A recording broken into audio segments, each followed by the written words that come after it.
Well, hey there, I'm Stu Gray. It's the Stupendous Marriage Podcast. Thanks so much for listening. You can always follow me at Stu Gray on Twitter. I'm going to get back into doing a weekly email here shortly, and I'll let you know when I get that started. Just put that in the back of your head, that the email is coming back from Stupendous Marriage. Okay, today we're talking about being intimate friends with your spouse. Now, I really believe that intimacy and friendship are the two core pieces of a great marriage. We want to be fully intimate. Intimacy is more than just sex. It's really giving ourselves fully to this other person we're doing life with. And then friendship. I mean, we've got to enjoy each other. We've got to have lives that intersect with one another. It's fascinating to Lisa and I will sit down with couples and they don't know anything about each other's lives. They don't know their friends. They don't know what's on their spouse's schedule for the day or the week. And it's like, are you just living two independent lives? Are you guys not friends at all? What is this? And maybe Lisa and I just enjoy each other a whole lot, but we really believe that intimacy means not having any secrets from your spouse and being really, really good friends with them too.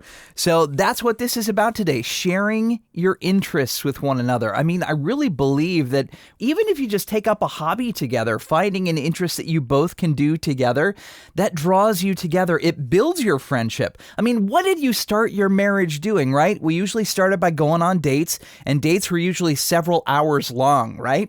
I mean, our first date was to a concert. We spent like 7 or 8 hours together. You know, it was dinner, and then it was the concert, and then it was after the concert, and then, you know, there was the Waffle House in the middle of the night, and there's a whole big story there we'll definitely get into again. But we spent time with each other. That is really important.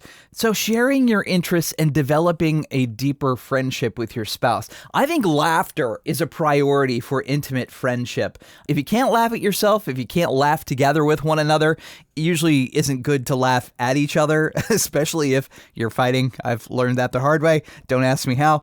But, you know, laughter is a priority, not taking yourself so seriously. I mean, life is tough, right? If you can't laugh about it a little bit when things get rough, it just weighs on you a whole lot heavier. Think about supporting your spouse's dreams. They have dreams and visions and goals for their life.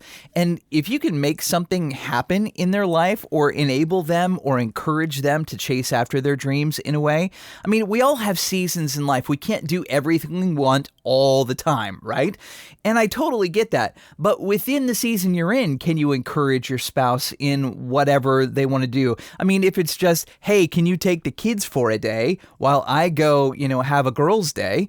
Well, yeah, I actually can. I can step up in that way as a husband. I can do that. That's a little dream that your wife might have, Hey, can I go spend the day with the guys playing golf? You got to talk about these things before they happen. You obviously can't do that on a weekend when you've got like 15 things going on that involve your family and extended family and graduations and your kids and blah, blah, blah. You guys got to think about that beforehand. But if you can make a dream happen with your spouse, I mean, that could mean a lot.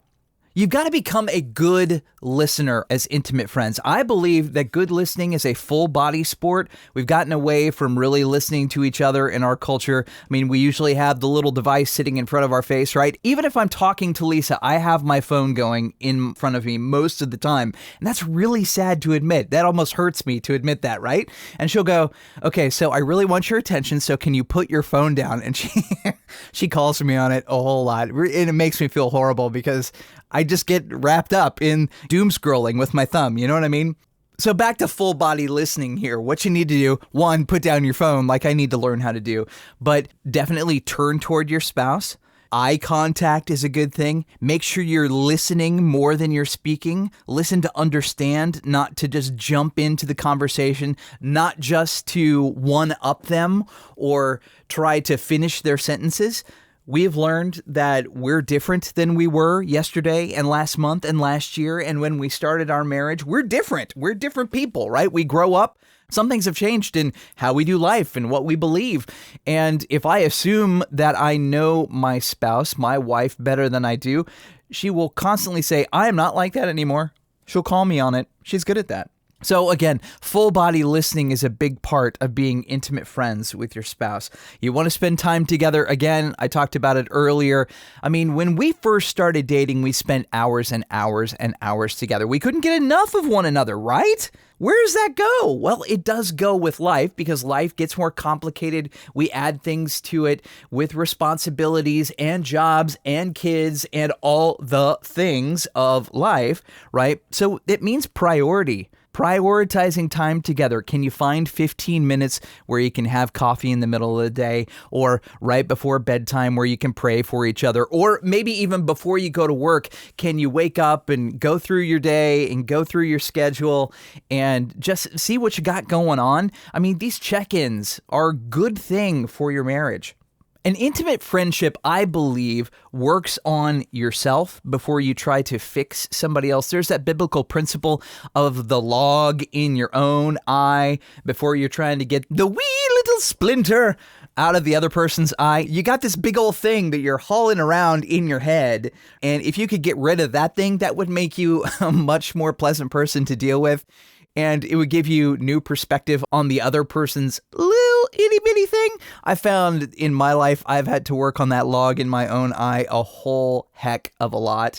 I can't fix or change my wife in any way at all. I've learned that I can change my responses. I can change how I react and the actions that I take, but I can't change her and her feelings and the things that she believes. And I've got to be better as a person, so I respond better and I react better to the things that she gives me and life gives me and my son gives me and the world gives me, blah, blah, blah, blah. But if I'm not working on myself, I don't bring as good of a person to the relationship, and it's not as healthy in the long run. Does that make sense? Let me hit on these last two really quick, and they're good ones. You don't want to keep secrets in a good friendship. You don't want to hold anything back. You want to be fully intimate with your spouse, right? If you've got that secret checking account at the bank, that's probably a problem. That's going to bite you in the butt somewhere, right? If you're a guy and you're looking at porn and you're hiding it, right, that's going to bite you in the butt. That is not being fully intimate with your spouse. And then if we're talking about intimacy, I'm going to talk about sex. You've got to decide as a couple the big three. How often, how long, and what do you like and what you don't like? So it's about frequency, endurance, and performance. You got to decide those things between the two of you. So again, think about being intimate friends with your spouse. Share interests with them, make laughter a priority, support their dreams and their goals. Make sure that listening is a full body sport. Spend time together. Don't keep secrets. Work on yourself before you try to fix your spouse. And make sure to make sex a priority. Would you consider your spouse an intimate friend? I'd love to know. Send me a tweet. Send me a message on Twitter @StuGray. We'll talk to you soon.